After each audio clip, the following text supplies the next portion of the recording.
Hi everybody, I'm Michael Feinstein, And I'm Janna Hymes.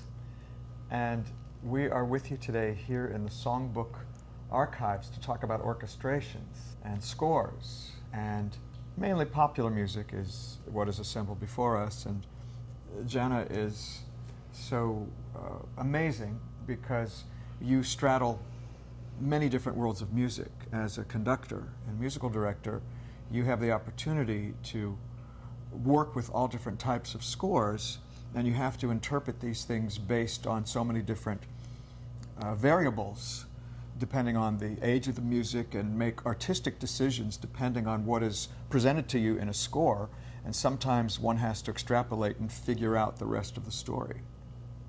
Exactly. And I also have to, I have a variety of people in front of me. So from concert to concert, I might have a different drummer or a different pianist, depending on who I'm working with. So there are a lot of elements that go into putting a concert on that seems seamless and effortless and is done to perfection, if you will.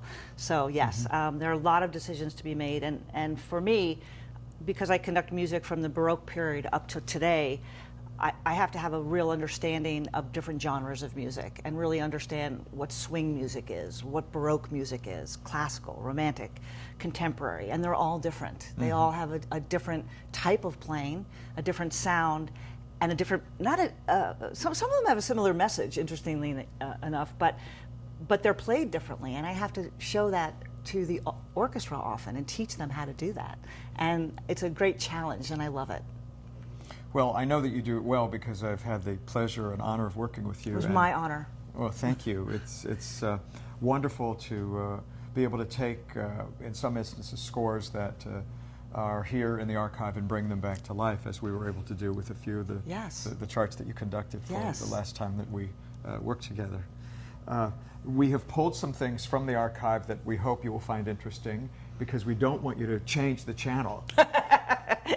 Talk about antiquated. Let's start with this, because this is a perfect example of a composer, Kurt Weill, who straddled the worlds of classical or symphonic music, and at the same time was creating theater works in Germany and in Paris, London, and then America, and had popular songs. So Kurt Weill is a man whose work is collected in different places, but his foundation created an edition, a deluxe, very expensive, limited edition, reproducing all of his work in scholarly reprinting of his masterworks. Because what happens with certain works, even the most famous ones, they become, for want of a better term, bastardized through different interpretations and different editions, and sometimes we don't know what the composer's intent was. So the Kurt Weill edition was created to preserve his original intentions. And this is a beautifully printed volume of the score for Lady in the Dark, a 1941 Broadway musical with lyrics by Ira Gershwin. And the edition here has a lot of information about how they had to go to many different sources to recreate the original intention of the composer with facsimiles of his manuscript. Kurt Weill was one of the few composers who did his own orchestrations for Broadway musicals. And you mentioned, and we were looking at this right before we started, how beautifully it is typeset, because there are many different types of music that a conductor has to conduct from. And sometimes they are printed or typeset, like this beautiful volume. And sometimes they are manuscripts, which can be very messy to read and can create questions. And depending on the style of the music, it is up to you to explain to the orchestra how that music is to be played, as you mentioned a moment ago. So would you speak about the different types of scores? Sure. For example, what this is versus what this is? So first of all, I've performed some of Kurt Weill's music, his symphonic music, one of his symphonies, and I've done the Three Penny Opera. This is very beautiful. It's a gorgeous score. I would hate to mark it up with my different colored pencils and the way I mark up my scores. It is so stunning. I would probably ask our librarian to make a copy that I could mark up because this is so beautiful. Yes. And it's also very heavy, so I'd probably have them put it in either 2 volumes or make it easier for me to travel with. But it is just absolutely stunning, and it looks like it's been edited so there are no mistakes, and it's just perfect. I just cannot believe how beautiful this is. This says, for example, letter I for this measure. It's a footnote.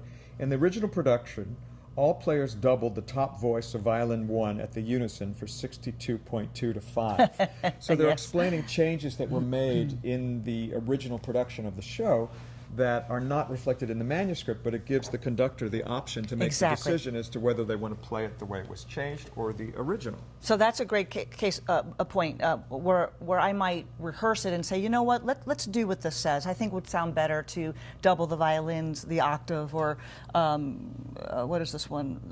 Or take out the reeds because maybe it's a little heavy. We can't really hear the voice. So I might play with that, but knowing that the composer gave me the okay, I would feel better. Yes. Rather than making the decision on my own. I never like to change scores on my own. So Gorgeous. This is the benchmark of what a conductor hopes that a score will look like. Correct. This is probably the opposite. This is an arrangement created for Andy Williams. We have 150 boxes of Andy Williams music, in case you're looking for it or wondering where it is. And his most famous song is unquestionably Moon River, for which we have several different arrangements. This one was created by his longtime musical director, Ken Thorne, and I can tell by looking at it that it was copied in the United Kingdom, because the hand of a copyist is different in the United Kingdom, and it has a British phone number at the bottom. But this is not a full score. It is a reduced score. And sometimes a copyist will create a conductor part that reduces the volume of number of pages to something that is simple, because most of the work in preparing a piece of music comes in the rehearsal, and that's when you go through all the very specific things, and then by the time you get to performance, it's either there or it's not there. And so you don't need the full score. Like, you don't need this, but you can sometimes use a conductor part that is, it just shows where the cues are, and therefore makes it easier to conduct the finished product. But something like this does not reflect what every single player is playing, and the full score for this, I think, is lost.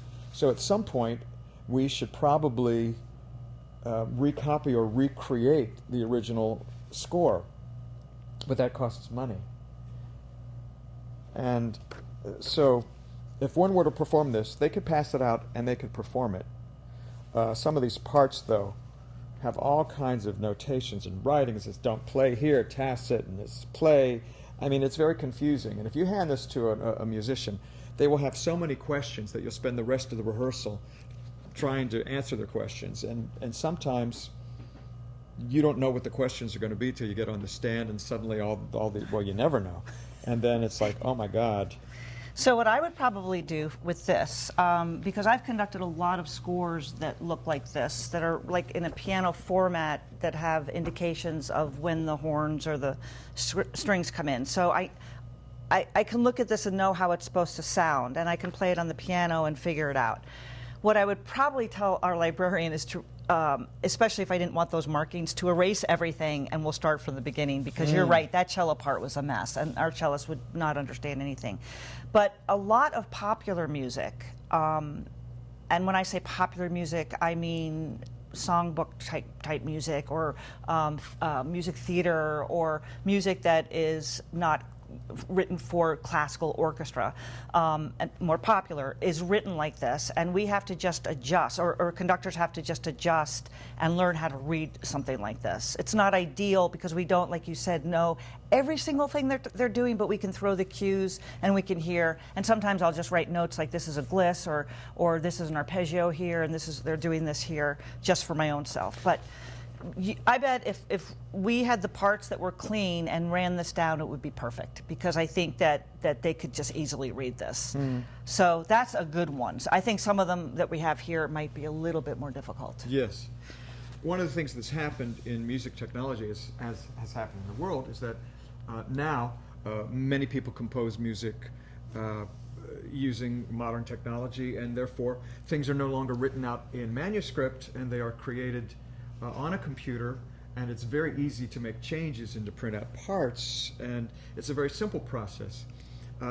Before digital technology came in, and a composer or an arranger would have to notate by hand a full score, usually in pencil, so they can make changes and additions. And this is an example of a manuscript full score of a piece that you probably have heard, whether you know it or not. This is Nelson Riddle's original manuscript for his arrangement of I've Got You Under My Skin, recorded by Frank Sinatra in the early 1950s. And it's considered to be Nelson Riddle's most important arrangement and Frank Sinatra's most important recording, because it revitalized his career and brought him to new levels of success because of Nelson Riddle's work. And Nelson Riddle was paid $300 for doing this arrangement, and said if he had a penny for the number of times that it was played, he would be a millionaire. But he got $300, and this is the original score. So what happened from this score, he would have given it to his copyist, whose name was Vern Yoakum, and Vern Yoakum would take each line of the Riddle score and copy a part for each player suggested here, and then it would be handed out to the musicians, and they would run it down at rehearsal at the session, and then find if there's any mistakes, which occasionally would happen, or if there were changes to be made, because when Sinatra would sing it, well, I'd rather have this happen, or I'd like this instrument to do that, or I'd like to slow down, or let's stop here. So there's changes made, but this is the original, and one learns by looking at the original the changes that were made, and that's one of the fun things about it. So for me, this is one of my favorite songs, and I know very well the Frank Sinatra recording. And when I see this and I can touch this, this is like touching a Beethoven symphony for me as well. I think this is unbelievable that the original is right in front of me. And I have goosebumps. It's just absolutely incredible. And this music is so important for our country, for the world. But, you know, I am an American conductor, and I grew up with this music, and I love this music. And you're so incredible to, well, as a performer, of course, but also to have all of this music, preserve it the way that you do, and this is available for other people to use. And I'm just tickled right now. I can't believe it. But this score is very important because, as you said, we can see the changes. We see his little coffee dripping here too, but we also can see a lot of things here. He has some markings here, and it would be very easy to make parts from this if there were no parts, for example. Let's say the parts were lost. We could easily make parts.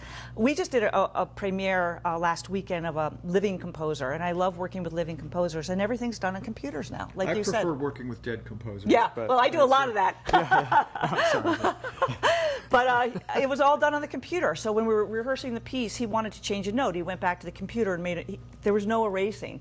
But it's funny because when I talk about being a composer, which I am not, which I had an interview yesterday with somebody, and we were talking, and I said, well, can you imagine having a blank piece of manuscript script paper and sitting at your desk with a pencil? And I thought, I am so dating myself because nobody does that anymore. They're at the computer, they're at the keyboard, they write a nice little melody, they put it into Finale, and boom, it's done, you know, it's printed.